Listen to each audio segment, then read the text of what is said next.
Why that person can't leave your head? The answer from Buddhist teachings in Zen Buddhism. Have you ever experienced the mental torture of having someone constantly invade your thoughts? That ex who appears in your dreams despite years of separation? The colleague whose words echo in your mind long after the workday ends? Or perhaps that person who hurt you, whose face materializes in your consciousness during the most unexpected moments? There's a profound reason why certain people occupy our mental space with such persistence. And today, I'm going to reveal the ancient wisdom from Zen Buddhism that explains this phenomenon. These teachings, thousands of years old yet strikingly relevant to our modern struggles, offer not just understanding, but a practical path to liberation. In this video, I'll share 7 unmistakable reasons that reveal why someone has taken residence in your mind and the profound Buddhist solutions to finally free yourself from their persistent presence. Pay special attention to sign number 7. It's the most transformative and could completely revolutionize the way you view your most persistent mental visitors. Before we begin, subscribe to the Moon Mind Temple channel so you don't miss my next videos on spiritual growth and inner peace. Now let's begin. The first reason is attachment disguised as love. When someone occupies your thoughts constantly, you might believe it's because you love them deeply or miss them terribly. But Zen Buddhism teaches us to recognize a crucial distinction. True love brings peace, while attachment creates turbulence.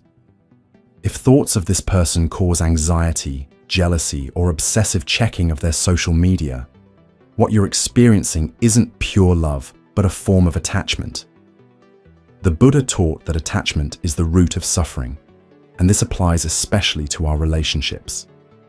You keep thinking about them not because of love's purity, but because you've attached your identity, worth, or future happiness to their presence or approval.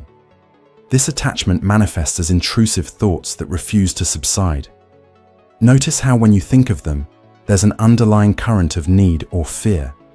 Fear of losing them, need for their validation, or craving for what once was.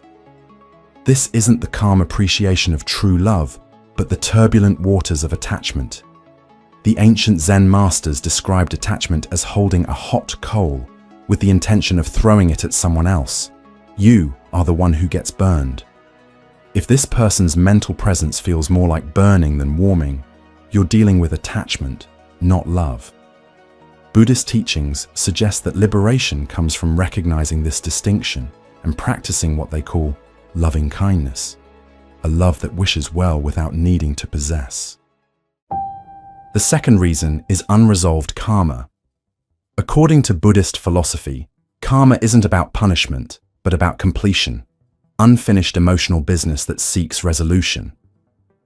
When someone won't leave your thoughts, it often indicates karmic entanglement, an incomplete lesson or unprocessed emotion connected to them. Perhaps they hurt you, and you never fully acknowledged or processed the pain. Maybe you hurt them, and guilt lingers beneath your conscious awareness. Or possibly, they represented a crucial life lesson that you haven't fully integrated.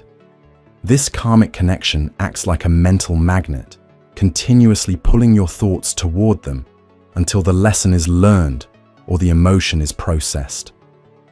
Buddhism teaches that nothing happens by accident. Each relationship serves as a teacher. Those who occupy our thoughts most persistently are often our most important teachers, though rarely in ways we would choose. If someone remains in your mind despite your efforts to forget them, ask yourself, what lesson am I avoiding? What emotion remains unprocessed? What truth about myself am I refusing to see? The persistent thought isn't the problem. It's actually pointing toward the solution, a lesson waiting to be learned.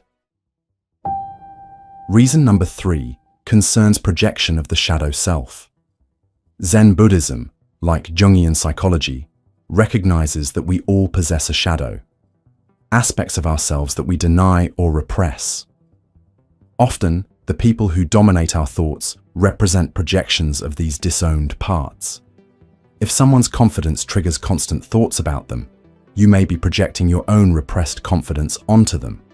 If their perceived flaws occupy your mind, you might be seeing reflections of qualities you refuse to acknowledge in yourself. This projection creates a powerful psychological hook that keeps them in your thoughts. Your mind is actually using them as a screen onto which you project the movie of your unconscious.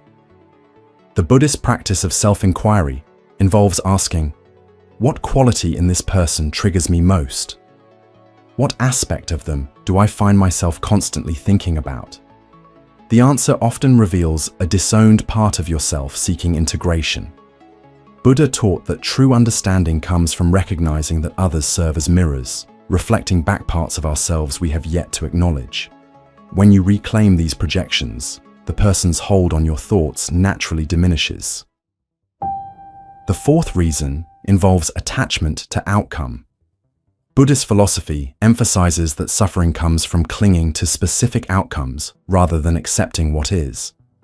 When someone occupies your thoughts relentlessly, examine whether you're fixated on a particular outcome involving them: reconciliation, revenge, recognition, or romantic reunion. This attachment to outcome creates a loop of repetitive thinking, as your mind continuously rehearses scenarios that might lead to your desired result.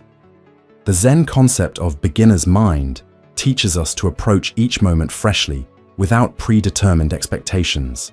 Yet when someone dominates our thoughts, we're often trapped in the opposite state, a mind cluttered with expectations and outcomes. You can recognize this pattern when your thoughts about the person consistently lead to the same fantasized scenario or conclusion. Buddhist practice suggests releasing attachment to outcome through acceptance of present reality, however uncomfortable. I sincerely hope you're finding value in these insights. If so, please support Moonmind Temple by subscribing to our channel and sharing this video with someone who might benefit. Your support allows us to continue creating content that fosters spiritual growth and inner peace. The fifth reason is identification with thoughts. One of Buddhism's most revolutionary insights is that you are not your thoughts. Yet when someone takes up residence in your mind, you've likely fallen into the trap of identifying with thoughts about them. Instead of seeing thoughts as passing mental events, like clouds moving across the sky, you've begun treating them as reality itself. Every thought about this person feels significant, true, and demanding of attention. This identification creates a feedback loop. The more you identify with thoughts about them, the more frequently these thoughts arise, and the more real they seem. Buddhist meditation practices focus on creating distance between yourself and your thoughts, observing them without becoming them. When you think, "I miss them," try noticing there's a thought about missing them instead. This subtle shift creates space between you and the thought, weakening its grip on your consciousness. Zen masters describe this as learning to watch the river of thoughts without falling in and being carried away by the current. The sixth reason concerns the illusion of permanence. Buddhism teaches that everything is impermanent, constantly changing, including our thoughts and feelings. Yet when someone dominates our mental landscape, we fall into the illusion that our connection to them, whether positive or negative, is fixed and permanent. We believe the intensity of our thoughts about them will never fade, that the pain or longing will always feel this acute, that they will forever matter this much. This illusion of permanence strengthens their hold on your mind. By believing these thoughts will last forever, you inadvertently give them more power. Buddhist practice involves recognizing impermanence in all things, including your thoughts about this person. No mental state, no matter how intense, remains unchanged forever.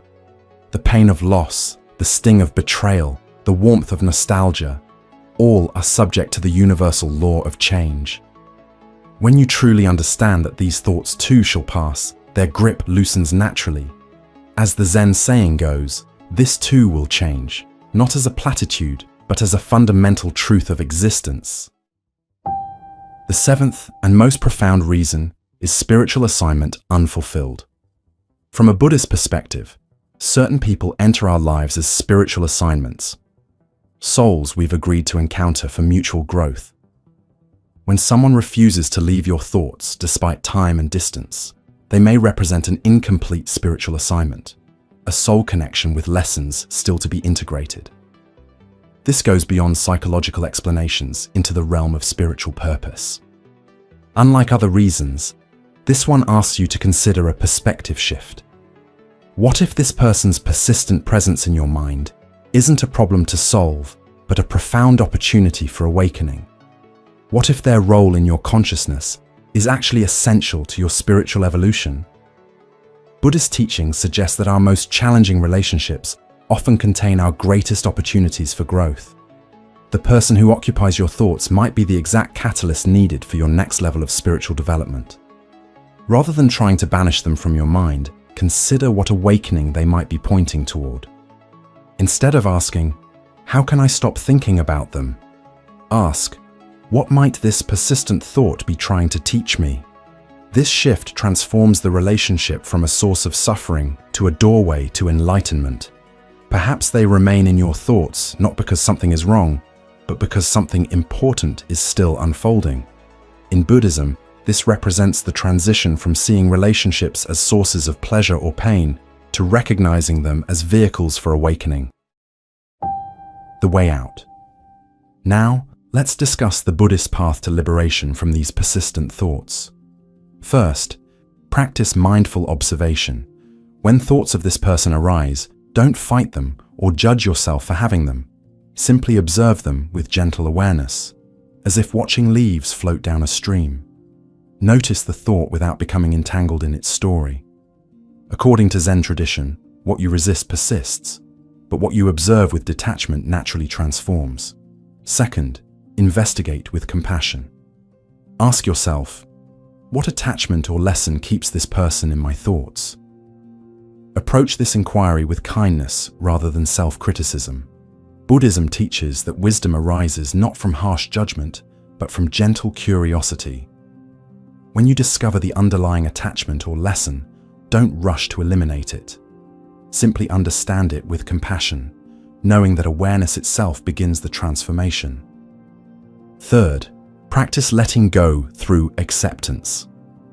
The Buddha taught that letting go isn't something you do, but something that happens naturally when you stop clinging. Rather than forcing yourself to forget this person, accept their presence in your thoughts while loosening your grip on the meaning you've assigned to them. The Zen metaphor of open hands is powerful here. You can hold the thought gently without grasping it tightly. Fourth, redirect with intention. When thoughts of this person arise, use them as a bell of mindfulness, a reminder to return to the present moment. Buddhist practice suggests that rather than fighting the thought, use its appearance as an opportunity to deepen presence. Each time they come to mind, take a conscious breath, feel your feet on the ground, and gently return to now. Over time, the person who once represented mental imprisonment becomes an unexpected doorway to presence. Fifth, practice loving-kindness meditation. Buddhist tradition offers a powerful antidote to obsessive thinking through metta meditation, the practice of sending genuine good wishes to yourself, to the person in your thoughts, and to all beings. This transforms the emotional charge around the person from one of attachment or aversion to one of compassionate well-wishing. Begin with yourself. May I be free from suffering. May I find peace. Then extend to them. May they be free from suffering. May they find peace. Finally, embrace the stone in the river wisdom. There's a beautiful Zen metaphor that perfectly captures this journey. Your mind is like a river, and this person is like a stone thrown into it. Initially, the stone creates significant disturbance. Waves, splashes, ripples. Fighting the disturbance only creates more turbulence. But if the river continues flowing naturally, one of two things happens. Either the stone settles to the bottom and becomes part of the riverbed, or it's carried away by the current. Similarly, by allowing your mind to flow naturally around these thoughts without fighting them, eventually the person either integrates harmoniously into your consciousness or naturally fades from prominence. The key is not forcing the process, but trusting the natural flow of awareness. As Buddha taught, nothing is to be clung to as I, me, or mine, including our thoughts about others. When someone won't leave your thoughts, Buddhist wisdom teaches us to change our relationship with the thoughts rather than fight them. Your mind is like the vast sky. This person merely a passing cloud. Through mindful awareness, what was once torment becomes your pathway to freedom. As you practice these ancient teachings, you reclaim your natural spacious awareness. Thank you for joining Moonmind Temple on this journey. Subscribe for more spiritual insights that transform our modern struggles. Until next time, may you find peace with all visitors in your mind, knowing each brings a gift when seen through eyes of wisdom.